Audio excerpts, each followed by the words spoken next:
ഈ ലോകത്ത് വിശ്വസിക്കാനാവാത്ത പല കാര്യങ്ങളും കണ്ടുപിടിച്ചത് സയൻസും അതിനെക്കുറിച്ചുള്ള റിസർച്ചുകളുമാണ്. ഒരുപാട് രോഗങ്ങളും അതിനുള്ള മരുന്നുകളും റിസർച്ചിലൂടെയാണ് കണ്ടുപിടിച്ചത്. എന്നാൽ മനുഷ്യന്റെ DNA മാച്ച് അധികമായതിനാൽ ഒട്ടുമിക്ക റിസർച്ചുകൾക്കും കുരങ്ങുകളെയോ എലികളെയോ ആണ് യൂസ് ചെയ്യാറുള്ളത്. എന്നാൽ ലോക ചരിത്രത്തിൽ സംഭവിച്ച തീരെ മനുഷ്യപ്പറ്റില്ലാത്ത അതിക്രൂരമായ ഒരു റിസർച്ചിനെ കുറിച്ചാണ് ഇന്ന് നമ്മൾ നോക്കാൻ പോകുന്നത്.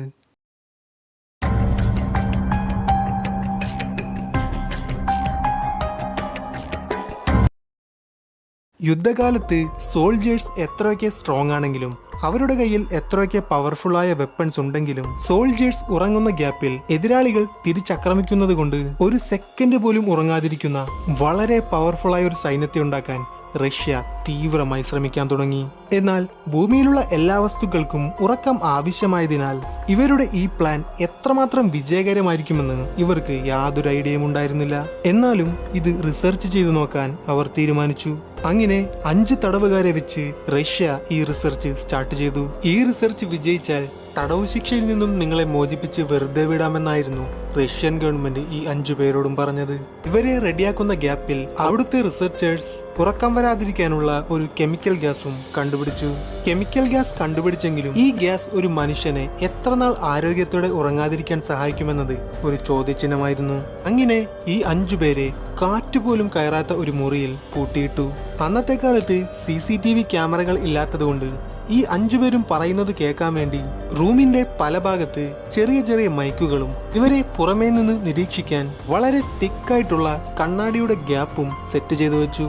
ഈ റിസർച്ച് തീരുന്നതുവരെ ആ മുറിയിലുള്ള എല്ലാവർക്കും കുടിക്കാനുള്ള വെള്ളവും കഴിക്കാനുള്ള ഭക്ഷണവും വായിക്കാൻ പുസ്തകങ്ങളും വസ്ത്രങ്ങളും എല്ലാം നേരത്തെ തന്നെ തയ്യാറാക്കി വെച്ചു. റിസർച്ച് ആരംഭിച്ച് ആദ്യത്തെ ദിവസം ഒരു സെക്കൻഡ് പോലും ഉറങ്ങാതെ എല്ലാവരും വളരെ നോർമലായാണ് ഉണ്ടായിരുന്നത്. തുടർച്ചയായി 4 ദിവസം എല്ലാവരും അവരെക്കുറിച്ചും അവരെ കുടുംബത്തെക്കുറിച്ചും വളരെ നോർമലായി സംസാരിച്ചു കൊണ്ടിരുന്നു. എന്നാൽ 5ാമത്തെ ദിവസം അത്രയും നാൾ നല്ല രീതിക്ക് സംസാരിച്ചു കൊണ്ടിരുന്നവർ പരസ്പരം കുറ്റപ്പെടുത്താനും ദേഷ്യപ്പെടാനും തുടങ്ങി.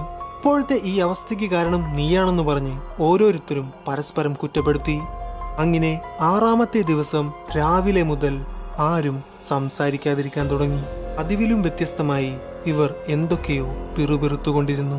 അതുകൊണ്ട് തന്നെ അവർ സംസാരിക്കുന്നതൊന്നും തന്നെ വ്യക്തമായി പുറത്തേക്ക് കേൾക്കുന്നുണ്ടായിരുന്നില്ല. കൃത്യം 9ാമത്തെ ദിവസം ആ 5 പേരിൽ ഒരാൾ അലറി വിളിച്ചുകൊണ്ട് ഒരു ഭ്രാന്തനെ പോലെ പുറത്തേക്ക് ഇറങ്ങി ഓടി.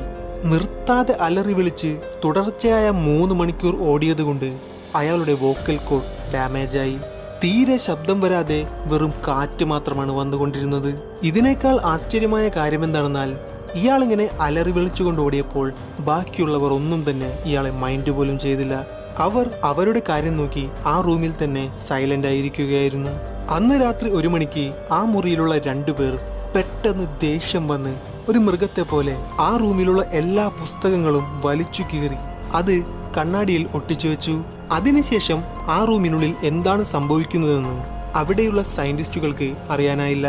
ആ റൂമിലുള്ള മൈക്കിലും ആരും സംസാരിക്കുന്നത് കേൾക്കുന്നില്ല. ഇനി ആ റൂമിലുള്ള 5 പേരും മരിച്ചിട്ടുണ്ടാകുമോ എന്ന് പലരും കരുതി. അങ്ങനെ അവിടെയുള്ള ഓക്സിജൻ ടാങ്കിന്റെ അളവ് നോക്കിയപ്പോൾ റൂമിനകത്തുള്ള 5 പേർ എത്ര ഓക്സിജൻ ശ്വസിക്കുന്നുവോ അത്രയും ഓക്സിജൻ മാത്രം കാലിയായതുകൊണ്ട് ആ റൂമിലുള്ള 5 പേരും ജീവനോടെ ഉണ്ടെന്ന് അവർ ഉറപ്പിച്ചു. പുറമേ നിന്നും ഒന്നും കാണാനാകാത്തതിനാൽ ആ 5 പേരിൽ നടത്തിയ റിസർച്ചിനെ കുറിച്ച് കൂടുതൽ അറിയാനായി എല്ലാ സയന്റിസ്റ്റും അകത്തേക്ക് കയറാൻ തീരുമാനിച്ചു. അങ്ങനെ ഒരു മൈക്കിൽ ആ റൂമിൽ ഘടിപ്പിച്ച സ്പീക്കറിലൂടെ ഞങ്ങൾ സോൾജേഴ്സിനൊപ്പം തോക്കുമായി അകത്തേക്ക് വരുന്നുണ്ടെന്നും ആരും തന്നെ ഡോറിനടുത്തു നിൽക്കാതെ നീങ്ങി നിൽക്കണമെന്നും അനൗൺസ് ചെയ്തു. അങ്ങനെ അവർ പുറത്തുനിന്നും റൂമിനകത്തേക്ക് കയറി. എന്നാൽ റൂമിനകത്തേക്ക് കയറിയ സോൾജേഴ്സും സയന്റിസ്റ്റും അവരുടെ ലൈഫിൽ ഇന്നേ വരെ കാണാത്ത അതിക്രൂരമായ ഒരു കാഴ്ചയാണ് അവിടെ കണ്ടത്. ഡോർ തുറന്നപ്പോൾ റൂമിനകത്തുള്ള ഗ്യാസ് വെളിയിൽ വന്ന് പുറത്തെ കാറ്റ് റൂമിനകത്തേക്ക് കയറിയപ്പോൾ വേഗം ഡോർ അടക്കാനും ആ റൂമിലുള്ള ഗ്യാസ് ലീക്കാക്കരുതെന്നും ആ 5 പേരും ഇവരോട് കെഞ്ചി. ഇവർ അകത്തേക്ക് കയറിയ ഉടനെ എല്ലാവരും പ്രേതത്തെ പോലെ അലറി വിളിക്കാൻ തുടങ്ങി. ഇത് കണ്ട് പേടിച്ച സോൾജേഴ്സും സയന്റിസ്റ്റും ഇവരെ ഉച്ചത്തിൽ അലറാൻ തുടങ്ങി. കാരണം എക്സ്പെരിമെന്റ് നടത്താൻ കൊണ്ടുവന്ന ഇവർ ജീവനോടെ ഉണ്ടെങ്കിലും അവരുടെ ശരീരം സോംബികളെ പോലെ മാറിക്കഴിഞ്ഞിരുന്നു. അല്ലെങ്കിൽ അതിനേക്കാൾ ഭീകരാവസ്ഥയിൽ. മാത്രമല്ല, ഇവർക്ക് തിന്നാനുള്ള ഭക്ഷണം ഇവർ അതേപടി അവിടെ വെച്ച് ഇവർ സ്വയം ഇവരുടെ തന്നെ ശരീരഭാഗങ്ങൾ കടിച്ചു തിന്ന് ഇന്റേണൽ ഓർഗൻസ് എല്ലാം പുറത്തേക്ക് വരാറായ അവസ്ഥയിലായിരുന്നു ഉണ്ടായിരുന്നത്. ഇവരെല്ലാം എടുത്ത് ഹോസ്പിറ്റലിൽ കൊണ്ടുപോയപ്പോൾ നോർമലായി ഒരു മനുഷ്യന് കൊടുക്കുന്ന അനസ്തേഷ്യയേക്കാൾ 3 മടങ്ങ് അധികം കൊടുത്തിട്ടും ഇവർക്ക് ഉറക്കം വരുന്നുണ്ടായില്ല. ഇതിൽ എക്സ്പെരിമെന്റിന് കൊണ്ടുവന്ന ഒരാളൊഴിച്ച് ബാക്കി എല്ലാവരും അവിടെ വെച്ച് മരിച്ചു. അങ്ങനെ ബാക്കി വന്ന ഒരാളോട് എക്സ്പെരിമെന്റ് ചെയ്ത സയന്റിസ്റ്റ് ഈ റിപ്പോർട്ടിന്റെ റിസൾട്ട് എന്തെഴുതണമെന്ന് ചോദിച്ചപ്പോൾ അയാൾ പറഞ്ഞത്, ഒരു മനുഷ്യന്റെ ജീവിതത്തിൽ ഏറ്റവും അത്യാവശ്യമായി വേണ്ട ഒന്നാണ് ഉറക്കം. ആ ഉറക്കം ഒരാളിൽ നിന്നും നീക്കി മാറ്റിയാൽ അവരും ഞങ്ങളെപ്പോലെ മൃഗങ്ങളായി മാറും. ഇതായിരുന്നു അയാൾ അവസാനമായി പറഞ്ഞ വാക്ക്.